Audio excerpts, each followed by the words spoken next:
क्या आप अपने काम में थकान महसूस करते हैं या आपको अपने काम करने की इच्छा ही नहीं होती? इस वीडियो में आप सीखेंगे कि आप अपने काम को और भी ज़्यादा बेहतर तरीके से कर सकते हैं और उससे पूरी तरह संतुष्ट हो सकते हैं। हेलो, हाय, नमस्ते, सत श्री अकाल। कैसे हैं आपके हाल? Welcome to my channel treasure within us. Swami Vivekananda ने अपने लेक्चर्स में कर्म योग पे बहुत जोर दिया था। उनकी बुक कर्म योग उसी पे है। कर्म संस्कृत शब्द कर से आया है। इसका मतलब होता है करना। कर्म का मतलब है हर एक्शन का असर या परिणाम। योग में कर्म का मतलब होता है काम।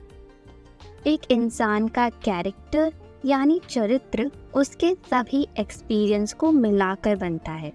चाहे वो सुख हो या दुख, खुशी हो या दर्द, ये सभी उसके कैरेक्टर को शेप देते हैं।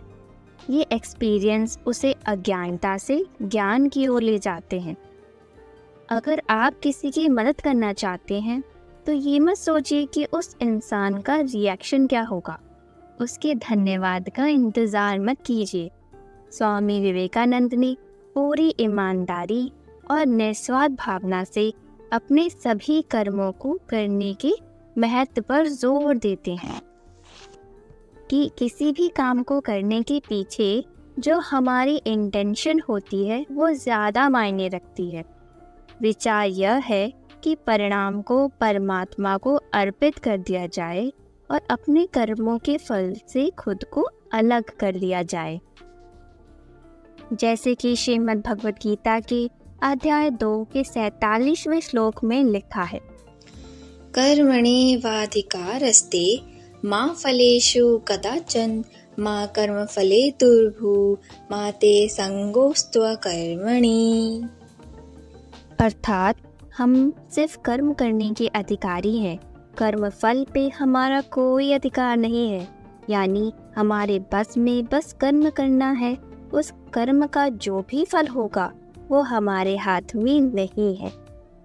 हमें अपने डे टू डे लाइफ में कर्म योग को लागू करने से हमें स्ट्रेस, एंजाइटी और ये रैट रेस को इजीली ओवरकम कर पाएंगे। ये हमारा फोकस सिर्फ रिजल्ट के बजाय उस प्रोसेस पर फोकस करना सिखाता है। एग्जाम्पल से समझते हैं। हमारा कोई एग्ज़ाम है, हमें उसके लिए तैयारी करनी होती है।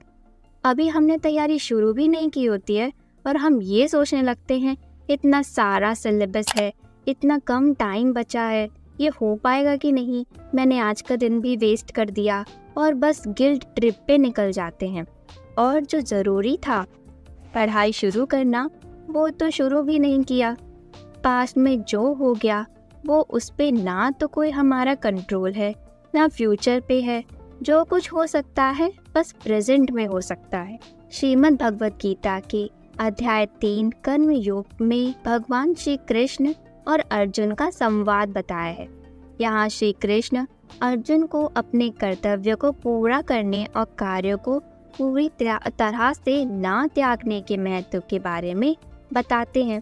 क्या होता है, युद्ध स्थल में अर्जुन को युद्ध करने से पहले ही युद्ध का फल दिखने लगता है, अपने प्रियजनों की मृत्यु। तो वह ये युद्ध करने से पीछे हटने लगते हैं। तो श्री कृष्ण उन्हें समझाते हैं कि युद्ध करना उनका कर्म है। वो एक क्षत्रिय योद्धा हैं, उन्हें धर्म युद्ध करना चाहिए और इस कर्म के फल के तो वह अधिकारी हैं ही नहीं, तो वो कोई अपराध नहीं कर रहे और वह अर्जुन को धर्म कर्म करने के लिए प्रेरित करते हैं। श्री कृष्ण इस बात पर जोर देते हैं कि हमें निष्काम कर्म करना चाहिए, मतलब निस्वार्थ कर्म करना चाहिए। वह अर्जुन को परिणामों से अलग रहते हुए एक योद्धा के रूप में अपनी जिम्मेदारियों को पूरा करने के लिए प्रोत्साहित करते हैं। बिना स्वार्थ के किए जाने वाला कर्म ही सच्चा कर्म है। उदाहरण से समझते हैं, एक कैदी भी कर्म करता है पर वो कर्म खुशी खुशी नहीं करता, वह कर्म जबरदस्ती करता है। तो ये आप पे है कि आप अपना काम मालिक की तरह करना चाहते हैं खुशी खुशी या उस कैदी की तरह करना चाहते हैं। अपना कर्म करो पूरे मन और खुशी से। हर एक इंसान का खुद के जीवन में अपना अलग रोल और आइडियल्स यानी आदर्श होते हैं। कोई किसी पर अपनी सोच को थोप नहीं सकता।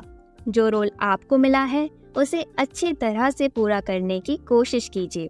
किसी और की तरह बनने की कोशिश मत कीजिए। आप अपने दिए गए रोल को पूरे मन से और अच्छी तरह निभाकर खुद को सच के और करीब ले जाइए।